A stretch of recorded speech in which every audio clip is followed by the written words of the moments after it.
they are they have a narrow, rather blinkered view of the outside world, and they they still they're still thinking of China in terms of the Cold War. Some.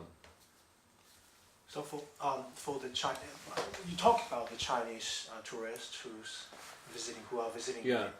every corner of the world. Say, if there's this Chinese tourist who would like to visit Britain, in 3 weeks, so he go to the bookshop or go to the online shop and trying to find a documentary about this country.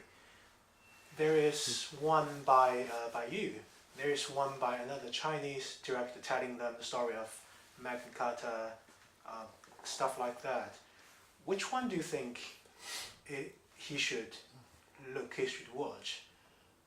Well, I don't Watch think. first, or Well, I think if you watched I did a series of films called The Great British Story, and I did a series of films called Story of England, which is about one place through history. But The Great British Story was right across Britain, and I think that would give a good introduction. But I think the thing that Chinese tourists would really like to see is a Chinese historian, a man or a woman, and great if it's a woman, with a real perception of Britain, China, or a real perception just of the history of Britain. I think that would be the best thing for the Chinese tourist. I think the Chinese tourist would love to see a really great film made by the Chinese about Britain. I think. some would say behind it's Chinese thinking that because China is actually rising, and to quote the Chinese leaders, is entering the center of the world stage. So Yeah. they need to have their own narratives Yes. of the world history. Yes, they need to create their own narrative. I think that's what President Xi was saying when he was talking about we need to tell the story of China. The narrative has always been created by the West, because the West were the people in power, so they sent their film crews out to these places to tell that narrative. And China, obviously CCTV has a lot of money and they make a lot of documentaries for the internal consumption, but they are only seen inside China. So the creation of a narrative which can be seen wider is really important, I think. Do you think it is the time for China to do that, and China also has the capability to do that now? China's got the technical capability to do it, but the issue is, Chinese friends tell me, is can they make the documentaries good enough to be really watchable, and that means, are the documentaries good enough technically? Are they modern in the style which documentary making is done in the outside world?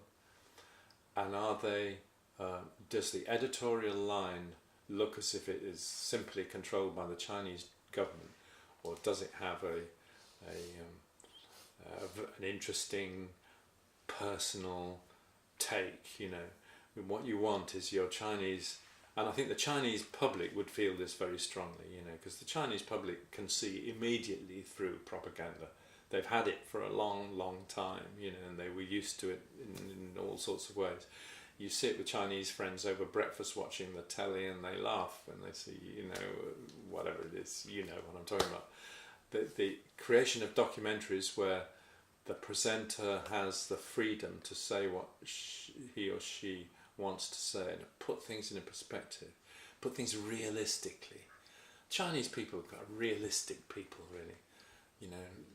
They've gone through more than anybody in the last 100 years. Chinese people are realistic, and they know what's what, and they love these big series on TV that tell them about their culture, which are not dangerous. The National Treasures thing that was on CCTV, that was a massive hit. Even things like Bite of China, people loved it when it came out, because it's about their culture.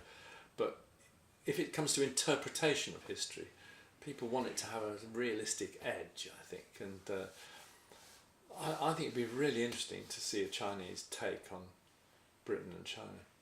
Maybe you could do something very clever, which would be to have British and Chinese presenters, and and have a debate about it. So the presenters travel together, and you make the films, and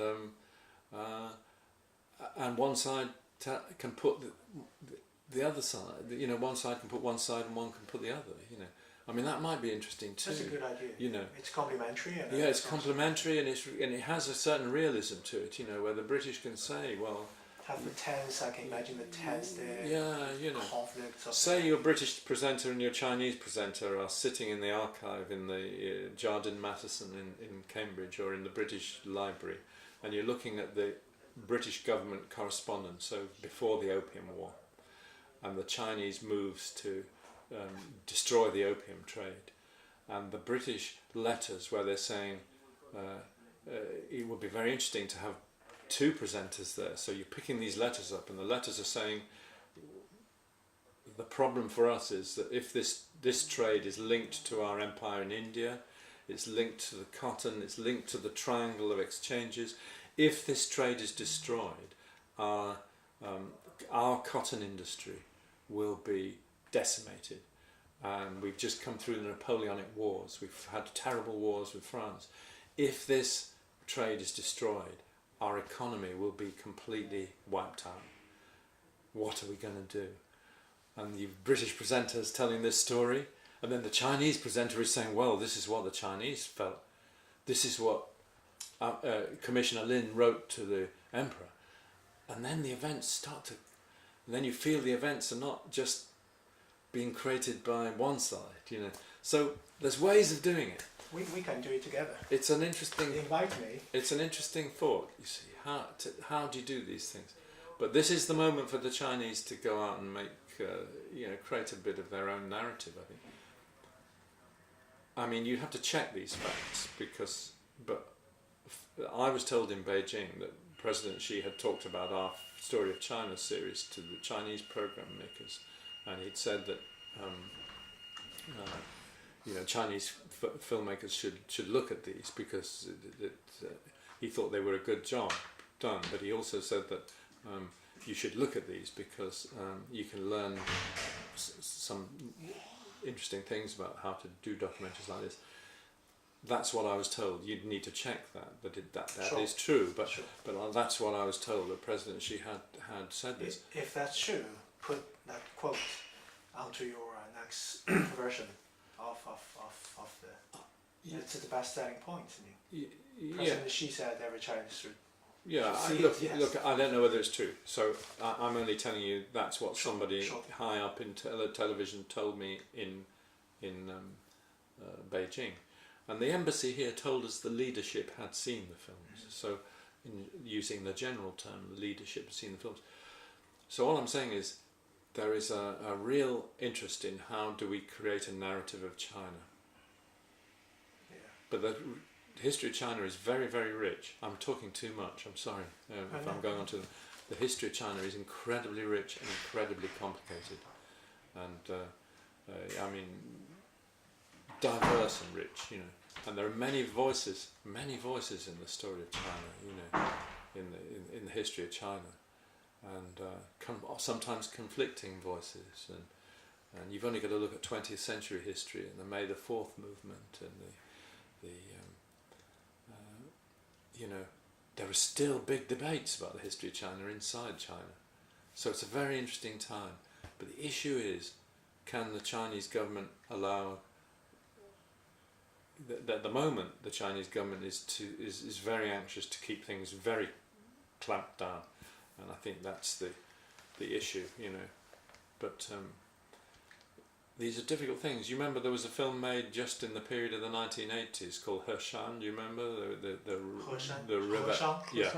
You remember the river elegy? You know, and there was a lot of argument about this. You know, and it had a pessimistic view of Chinese tradition.